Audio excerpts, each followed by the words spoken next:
Hello, welcome to my channel, Global Effect 1969. On this video right here, I'm going to be showing you how to remove the starter on a 2007 Toyota Tundra. On this video right here, I'm basically just going to explain everything, how I did it, and show you everything that I removed and put it back on. After this video, I will be putting another video up, which will actually be showing you all the work I do and how I did the work. Some people like the shorter video, so this is just more like explaining video how I do it. The next video is going to be actually me taking it all apart, putting it all back together, so you can see how it's done. I actually found a pretty easy process to do it, and you don't have to take no 15 hours like a lot of people do. Here we go.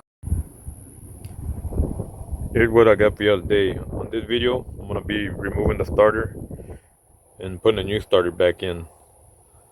On my last video, it was cleaning the battery. It was all corroded, completely messed up. Starter was only clicking. Will start sometime. Only click. I had to tap the starter with a wrench or something to get it going. I put a new starter in there, and then it wouldn't click or nothing at all. Well, this cable right here was completely dirty. I had cleaned it somewhat, and I'll show you a picture of that on there. I had cleaned it somewhat, and it still didn't get good contact enough to start it, even with the new starter. So I ended up taking the starter back, thinking it was bad. They tested it in front of me and they showed me that it was good. So I came back home, put it back in. That's when I noticed, well, maybe I got to clean this better. And I cleaned this real good, and then the truck started starting up. But after I went through trouble taking the starter back, the new one back off and putting it back in. So I found a faster, easier way than most videos I've seen on there how to get that starter out of here. I'm going to give you a quick explanation how to do it all. Anyway, you're going to want to disconnect the negative first, get it out of the way. You can disconnect this if you want, you don't have to, but you surely have to disconnect the negative first so you don't ground nothing down there and short something out. After you disconnect that,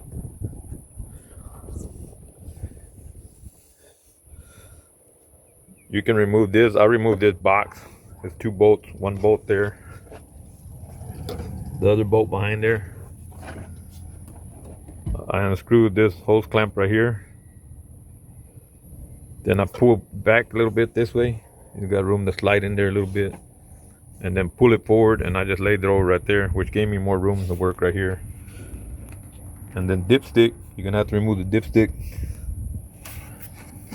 The dipstick's got that bolt right there.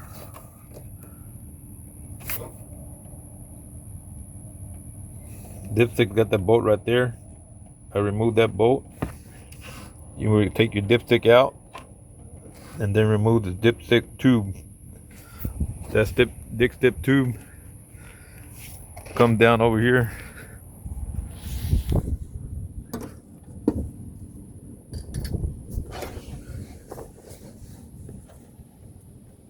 There's the dipstick tubing that I told you that we took that bolt off.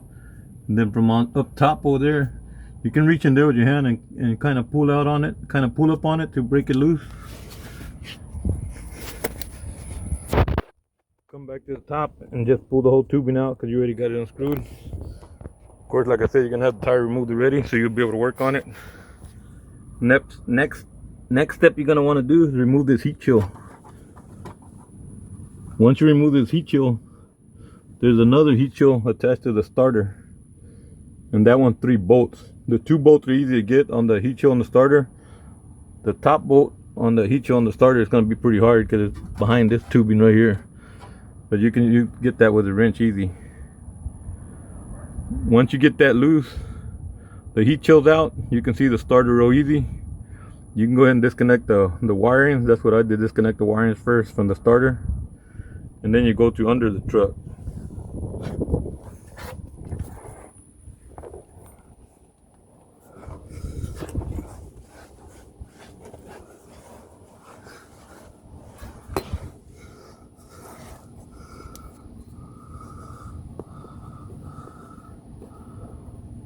Under the truck, there's a starter right there. That's the new one because I'm making this video to show you how to get it all done after I already put the new one in. I'm making the intro video. So you're gonna have to want to remove this bolt right here. There's gonna be 4 bolts, 1, 2, and as you go up there, as you go up there, there's going to be two more. You want to remove the middle ones. You want to remove this one, this one right here, and then the next one right above it, that one right there. After you remove those, it's going to loosen the starter and you can pull it out. Okay, this one, the first bolt on the starter, which is the bottom one right here, you can release that one. After you remove that bolt, you cannot get to it without moving these hoses out of the way. To move these hoses out of the way, see the hoses right there? There's this bracket holding it. That bracket right there, you're gonna have to remove that bolt right there. That one right there. You're gonna remove that bolt right there. What I did next was unclamp these so I can move this whole hose out of the way. When you move this all this out of your way, you can then get to that bolt right there. To remove that bolt, you're gonna need an extension, because the extension is gonna have to go from here, or several extensions. I actually had to borrow some extension from a buddy.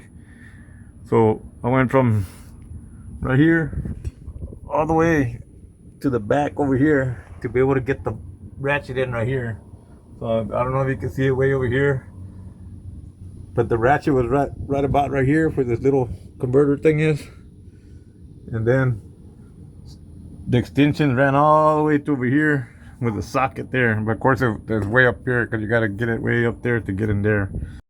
Then you can loosen that bolt. Once you loosen that bolt, go ahead and remove it. After you remove it, it was very easy to remove the starter. So of course I had to tap on it a little bit to loosen the starter that was on there for a while already. Once I tapped a couple times and the starter come loose, I was able to come to the front right here.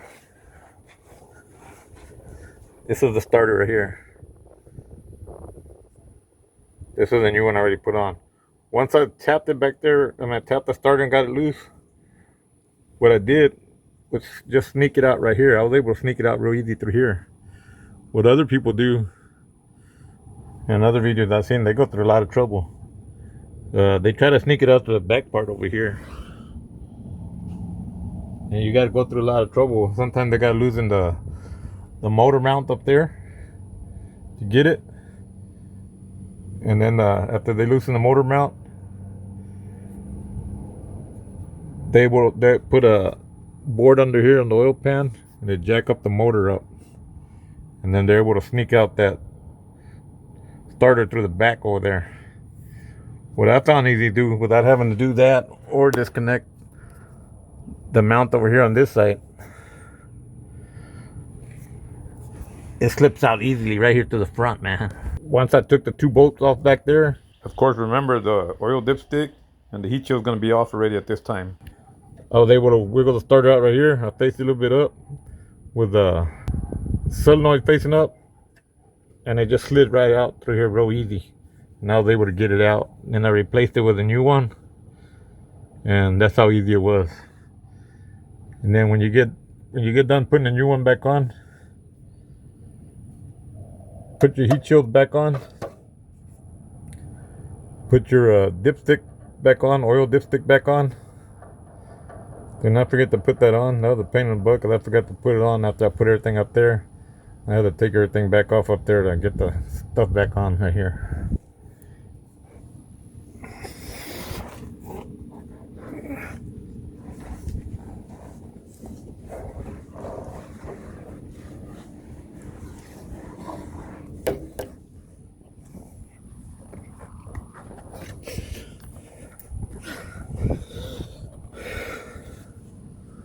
Like I said, once you got the heat shields off, it's easy to maneuver that starter out of there once you loosen the starter and everything.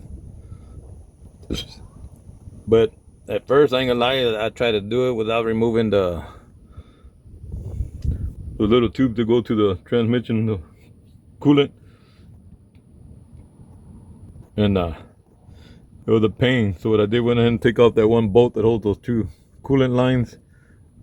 And then I disconnected the coolant. I put a bucket to catch the coolant. You would definitely want to catch the coolant because a lot of coolant is going to fall out of there. And then after I got all that out of the way, that's when I went ahead and loosened that top bolt on the starter. After that, it was easy peasy, man. I was able to sneak it out to the front right there, and it came out real easy.